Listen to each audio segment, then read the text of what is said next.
Hello students, online classes के बाद फिर से आपका स्वागत है।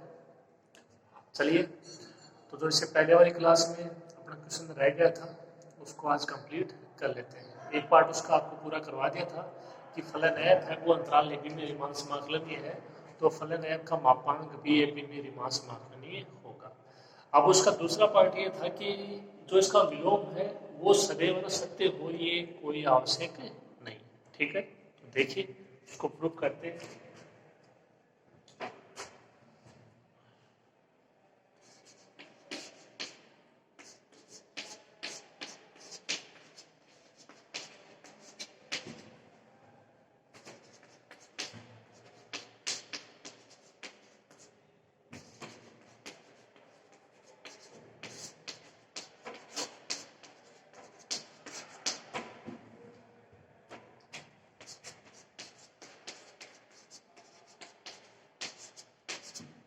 तो अब ये प्रूव करना है कि f का मापांक belongs to R A B हो, तो ये आवश्यक नहीं है कि f भी क्या हो, belongs to R A B.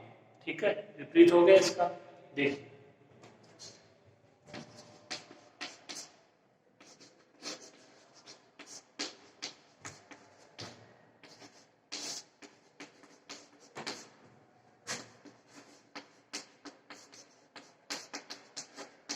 इसे निम्न उदाहरण द्वारा सिद्ध करेंगे, यानी अब एक एग्जांपल जिसको प्रूव करेंगे उसमें ये दिखाएंगे कि यदि f का मापांक है वो ए बी में जो अंतराल है उसकी जगह कोई दूसरा अंतराल ले लेंगे, डिफाइन कर देंगे उसको, वो यदि रीमान समाकलनीय है तो फलन है वो उसमें रीमान समाकलनीय नहीं। ठीक है, ये प्रूफ हो जाएगा। देखिए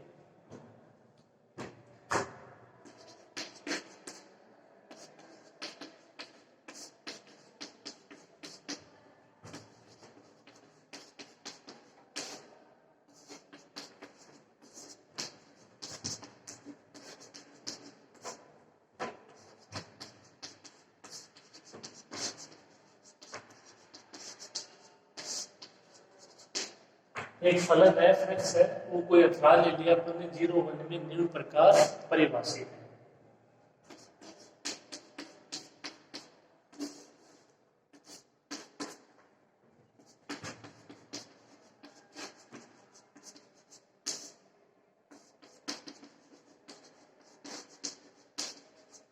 f(x) के दो तरीके के मान है।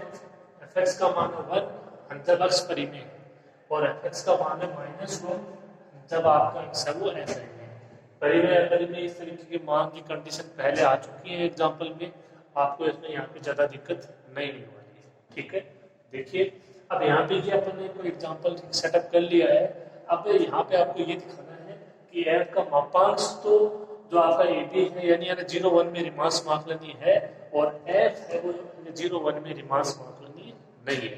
तो अपन बोल देंगे कि f का मापांक है वो किसी अंतराल में रीमान समाकलनीय है, तो ये आवश्यक नहीं है कि फलन f भी उस अंतराल में रीमान समाकलनीय हो। ठीक है, ये अपना दूसरा पार्ट। तो देखिए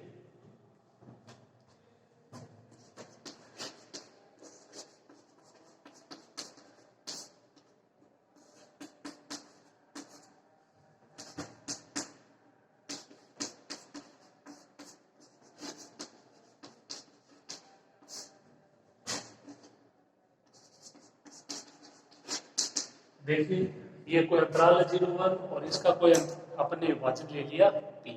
p का मान क्या हो सकता है?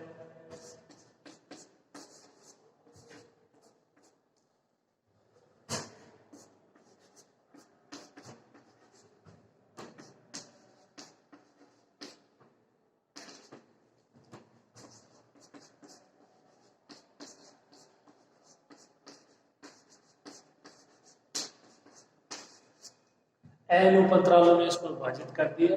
ठीक है, तो विभाजन p क्या हो जाएगा? 0 0/n 1/n 2/n r-1/n r/n और n/n 1 0, ये आपका 0 ये 1।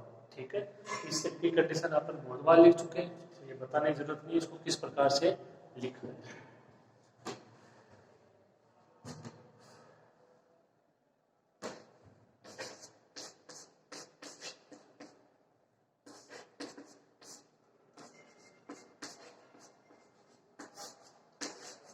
आई आर से क्या समझते हो, इसका आर हुआ उपंतराल, वो क्या हो जाएगा R minus one by N, R by N. Okay,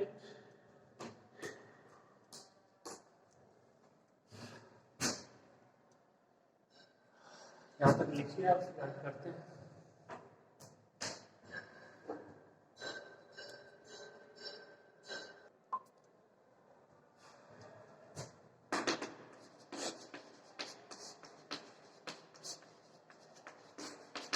देखिए एफ का जो मान है अपने पास यहाँ पे इस एग्जांपल में, वो एक बार तो है वन और एक बार है माइनस वन। तो उससे आप इतना बोल सकते हो कि देखो दिया गया है कि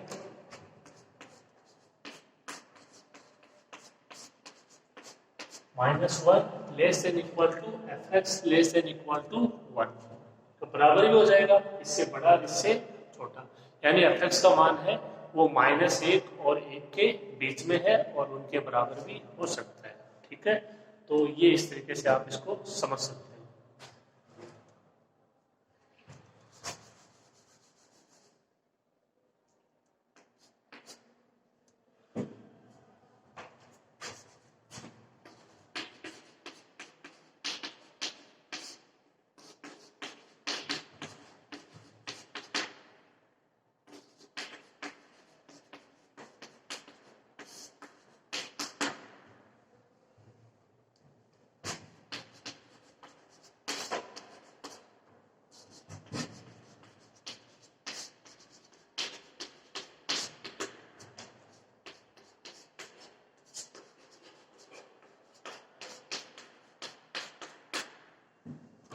देखिए यदि फलन है कि आरवी उपअंतराल में उच्चक और निम्नक क्या हो क्रमशः कैपिटल एम आर व स्मॉल एम आर हो, तो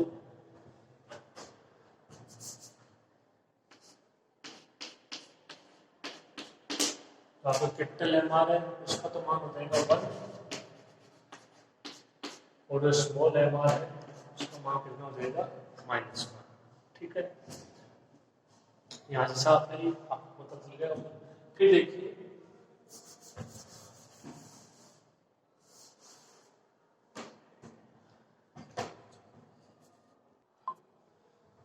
तो यहाँ पे देखो, अब इसमें आपको ये डाउट नहीं रहना चाहिए कि एक और माइनस एक कैसे हुआ। ठीक है, आप देखिए पीछे जो मैंने आपको एग्जाम्पल कराए हैं उनमें अपन ने उच्चक और निम्नक उसमें ज्ञात किया है, लिखा है, तो वो एफ एक्स के मान पे डिपेंड करता है। आपको मैंने एक्स का भी करवाया है, F X is equal to X square का भी कराया है, कोस एक्स और साइन एक्स का भी कराया है। तो एफ एक्स का मान यहाँ पे केवल दो ही है, लेकिन एक है एक माइनस एक है। ठीक है, तो इसमें एक्स के रूप में पद है ही नहीं, अगर होते तो फिर वो आर अपॉन एन और आर माइनस जो one upon N.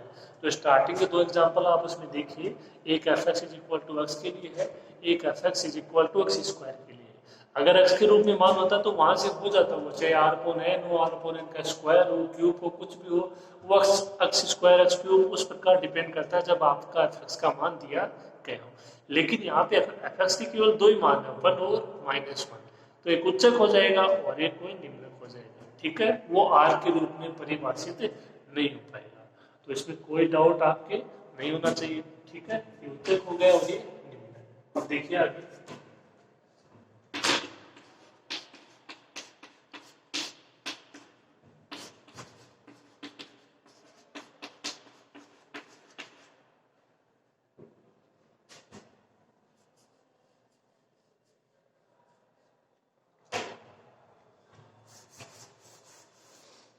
UFP, UFP यानी ऊपरी डार्बू योग, इसका मान summation R equal to one से है capital M R del R. ठीक है, और जो आपका कैपिटल एम आर है उसका मान कितना हो जाएगा वन, और जो डेल आर है उसका मान आपको पता ही।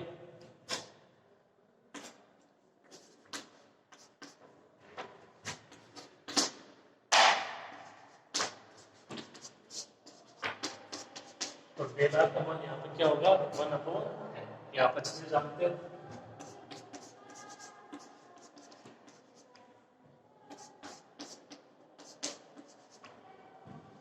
एम आर का मान वन, डेल आर का मान वन अपॉन एन, इसमें किसी में भी आर है नहीं, बाहर आ जाएगा।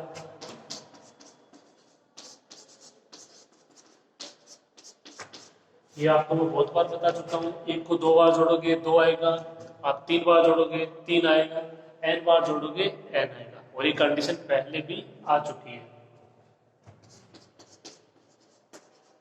तो एक को कितनी बार जोड़ना है, n बार जोड़ना है, n आ जाएगा UNP का मान 1।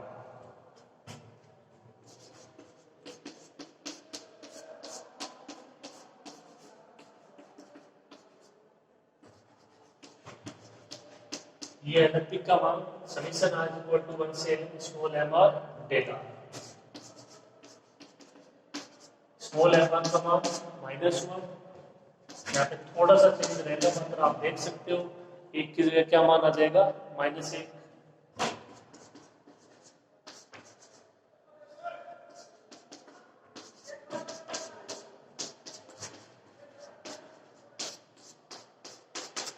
UFP का मान 1 और LFP का मान -1। रिमांस समाकलन दिखाना है तो थोड़ा सा इसे पहले वाला काम में लेंगे, ऊपरी रिमांस समाकलन और निम्न रिमांस समाकलन दोनों बराबर होने चाहिए।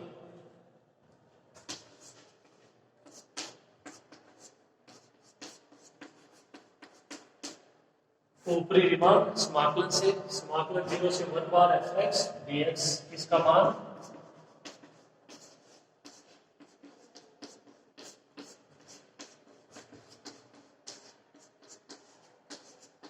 infimum of UFP P belongs to P01 या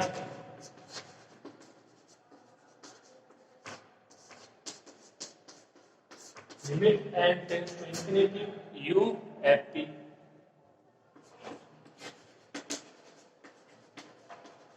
UFP का मान 1, तो इस पे क्या लिमिट होगा, ऊपरी रिमांस समाकलन का मान कितना आ गया 1।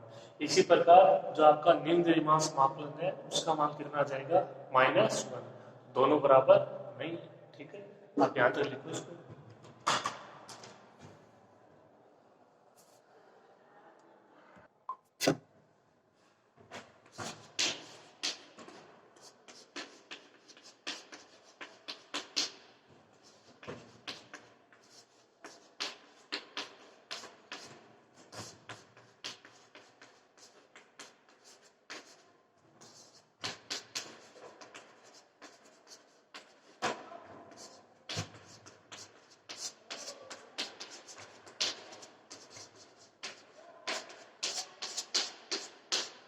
तो निम्न रिमांस समाकलन का मान कितना आएगा -1। ये सारा प्रोसेस आप जानते हो अच्छे से, कोई दिक्कत नहीं होनी चाहिए इसमें।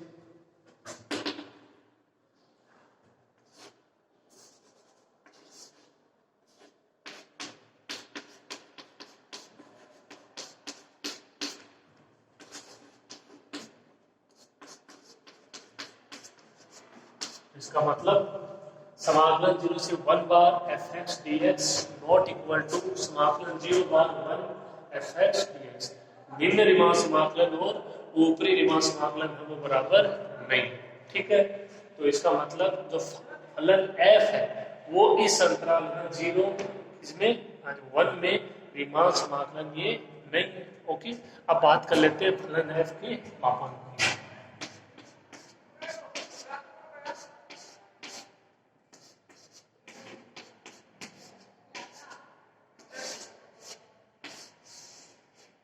f है वो अंतराल में 0 1 में रिमांस समाकलन ये नहीं है, क्योंकि ऊपरी रिमांस समाकलन और निम्न रिमांस समाकलन दोनों बराबर नहीं।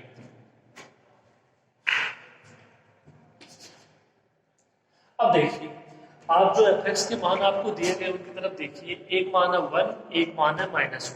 ठीक है, यानी fx के दो मान है यहाँ पे। अब बात कर रहे हैं अपन fx के मापांक की, ध्यान से समझिएगा fx के मापांक की।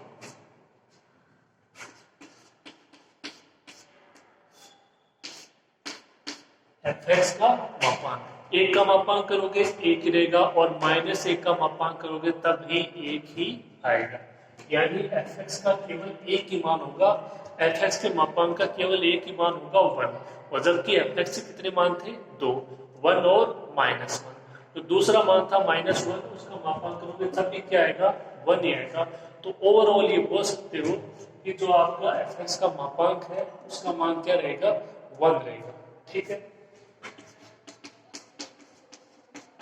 जहाँ पे आपका अंतराल क्या है 0 1 है। तो सिंपल सी बात है कि अंतराल वही है, fx के दो मान थे और fx का मान है 1। तो आप जो पूरा प्रोसेस अपन ने किया इस एग्जाम्पल में, आप इस पूरे प्रोसेस को ध्यान से देखिए, थोड़ा सा चेंज हो जाएगा मात्र, जहां पे था आपका -1 वहां पे क्या हो जाएगा 1। ठीक है, मेरी बात आपके समझ में आई होगी। उच्चक और जो आपका निम्नक है इसका सेम रहेगा, वो एक ही रहेगा, वन एक ही मान है। ठीक है, अक्ष के रूप में इसका कोई मान ऐसा है नहीं। तो यहाँ पे मेरे कहने का मतलब यही है कि जहां जहां पे इसमें था -1 वहां पे क्या आ जाएगा प्लस का 1 आ जाएगा। ऊपरी रीमान समाकलन निम्न रीमान समाकलन दोनों बराबर आ जाएंगे, यूएफ भी एलएफ भी दोनों बराबर होंगे। तो इसका मतलब फलन f का मापांक है वो 0 1 में रीमान समाकलन ही होगा। केवल सिंपल सी बात ये है कि fx के दो मान थे 1 और -1, और fx का जो मापांक है उसका केवल एक ही मान होगा 1, -1 नहीं। तो जहां जहां पे -1 था वहां पे भी 1, तो दोनों समान आ जाएंगे, और समान आ जाएंगे तो वो रीमान समाकलन ही हो जाएगा। ठीक है, तो यहाँ पे इसको ज्यादा लिखने की जरूरत नहीं है, केवल आपको इतना लिखना है कि fx का मापांक इज इक्वल टू 1, जहां पे x बिलोंग्स टू 0 1, तब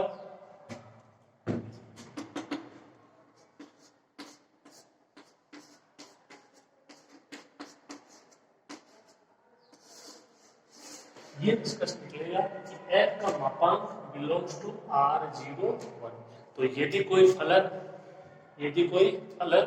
f का मापांक या f का मोड कुछ भी बोल सकते हो, ये अंतराल या कोई भी अंतराल है उसमें वो रीमान समाकलनीय है, तो ये आवश्यक नहीं है कि वो फलन भी उस अंतराल में रीमान समाकलनीय हो।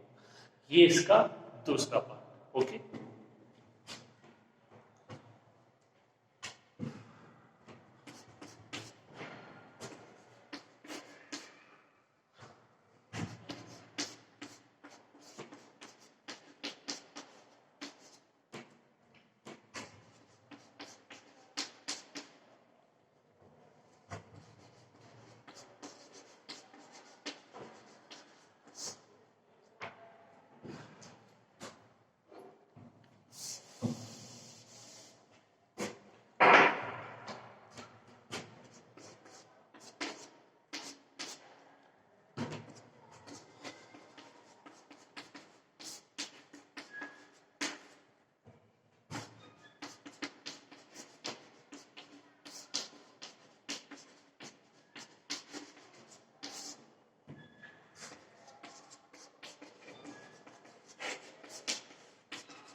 तो यहाँ पे इस एग्जाम्पल में आप इतना बोल सकते हो कि फलन f का मापांक है वो अंतराल 0 1 में रीमान समाकलनीय है, जबकि फलन f वो 0 1 में रीमान समाकलनीय नहीं है।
तो ये इसका दूसरा पार्ट कंप्लीट होता है कि फलन f का मापांक किसी अंतराल a में रीमान समाकलनीय है, तब यह आवश्यक नहीं है कि फलन f भी उस अंतराल में क्या हो रीमान समाकलनीय। ठीक है, ये इसका दूसरा पार्ट कंप्लीट। तीसरा पार्ट है थोड़ा सा है बिल्कुल, उसको और कर देते, आप यहाँ तक कीजिए।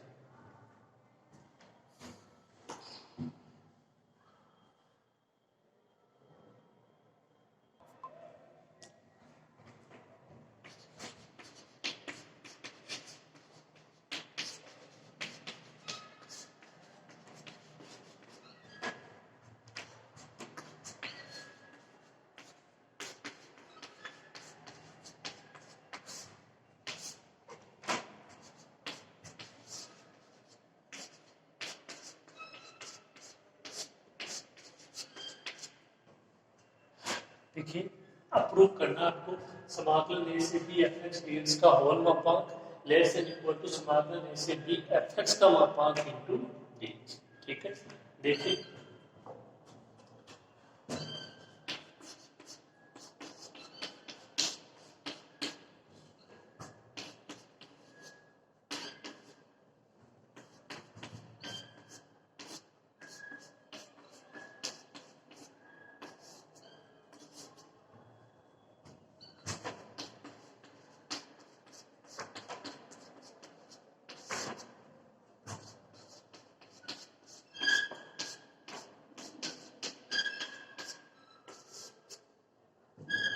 देखिए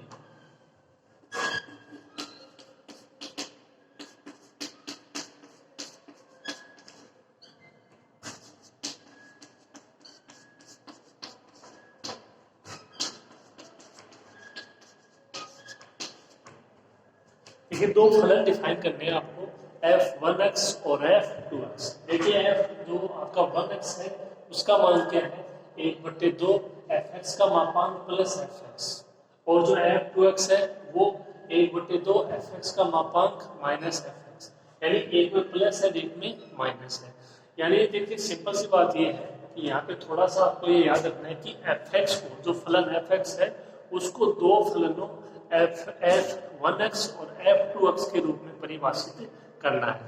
ठीक है, जैसे आप एग्जांपल के तौर पे समझो तो मान लो ये है, जैसे इस तरीके से एग्जांपल था भी शायद x plus x square plus x cube, जैसे ये है मान लो f, तो आप इसको एक बार इस तरीके से बोल सकते हो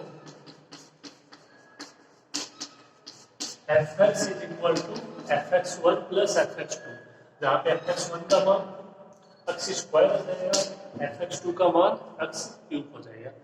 यानी जो आपके दो पद है एक्स के पदों में उनको दोनों को आपने अलग अलग फलन बना दिया कि ये fx1 है ये fx2। ठीक है, इस तरीके से देखिए जहाँ पे f1x f2x है दोनों ग्रेटर देन इक्वल टू 0 और x belongs to closed interval A B.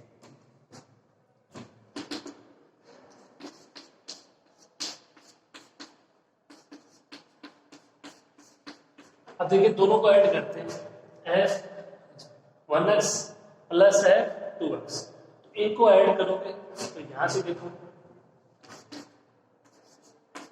1/2 तो आ जाएगा कॉमन,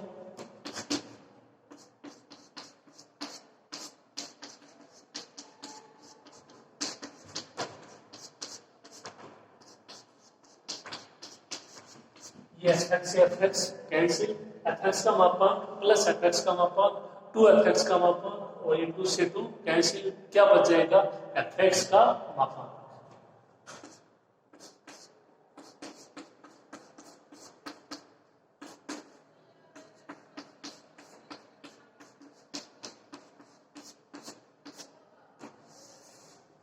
एक रिलेशन तो ये आ गया। तो जो आपके पास दो फलन थे यहाँ पे कि भाई एक तो fx का मापांक है और एक fx है, ठीक है, तो प्रूव करना उसमें एक तो fx का मापांक है और एक fx है, उनमें से एक का मान तो आ गया इन्हीं दो फलनों के रूप में, वो चाहे योग हो चाहे कुछ भी हो, f1x प्लस f2x।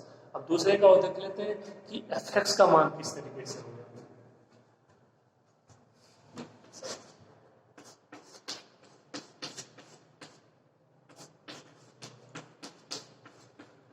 अब की बात करते हैं f1x माइनस f2x, तो यहां से देखना क्या परिवर्तन होगा।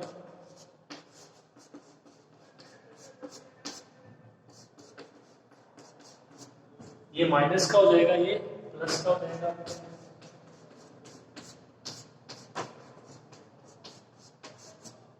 ये इससे cancel, fx plus fx 2fx, ये 2 से 2 कैंसिल, मान क्या बच जाएगा fx।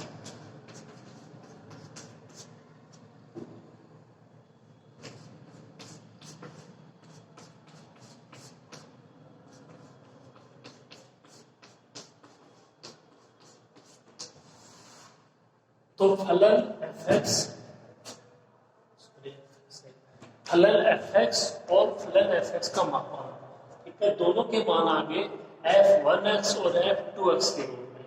एफ एक्स का जो मापांक है उसका मान क्या है, f1x प्लस f2x, और जो fx है उसका मान f1x माइनस f2x। ये इसी तरीके से हल होगा। ठीक है, तो अपन इसको हल करते हैं।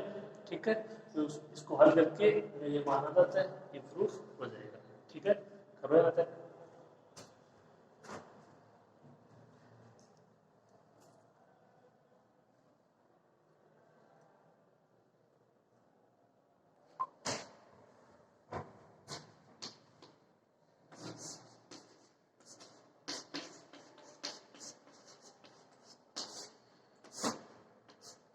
इसको आप करते हैं तो प्रूव करना, उसके एलएचएस को ले लिया, मापांक समाकलन जैसे D F X D x.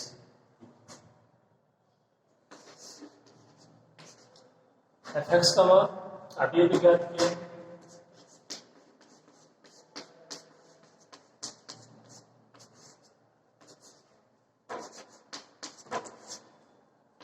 केवल एफ एक्स का मान रखा है f1x माइनस f2x। ओके, आगे देखिए,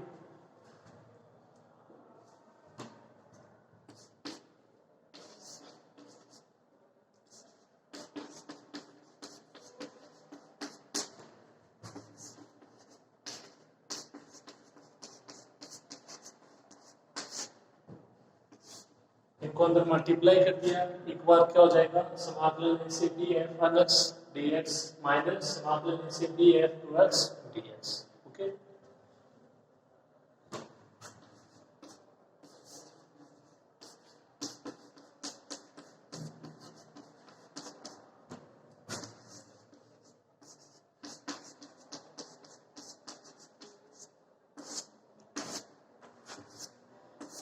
इसको क्या आप ऐसे लिख सकते हो,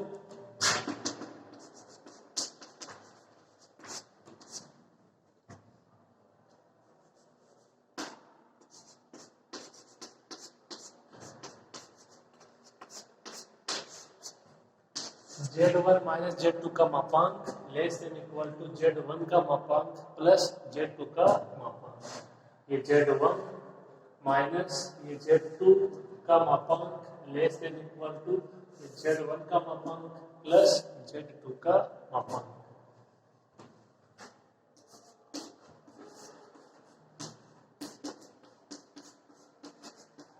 इसको आप ऐसे भी लिख सकते हो,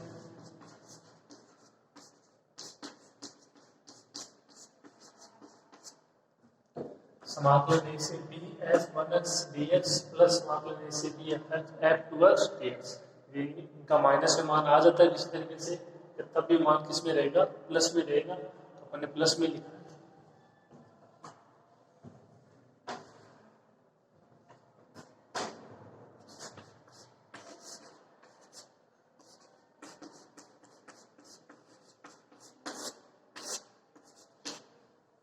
अब जैसे ये देखिए, ये आपका पूरा पद है, इसको आपने ऐसे लिखा है। ठीक है, इस प्रकार आप इसको इसकी तरह क्या लिख सकते हो,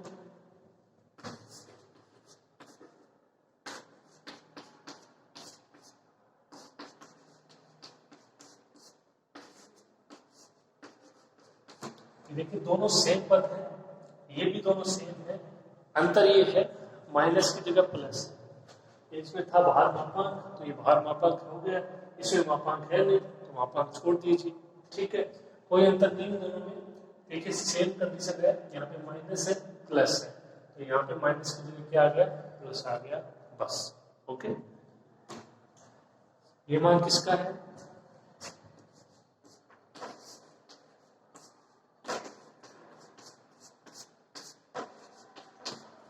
समाकलन ए से बी, ये मान है एफ एक्स के मापांक का dx। इसका मान अप्लाई किया था, ये अपने अभी अभी लिखा है, और इसका मान है एफ एक्स का मापांक, क्या आ गया,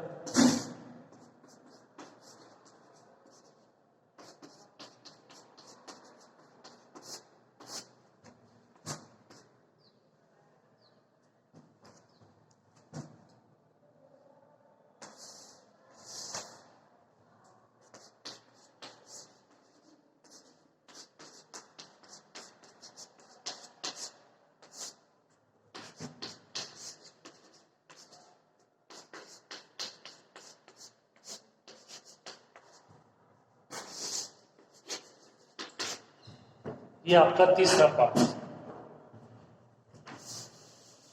समाकलन a से b fx dx का होल मापांक लेस देन इक्वल टू समाकलन a से b fx का मापांक dx।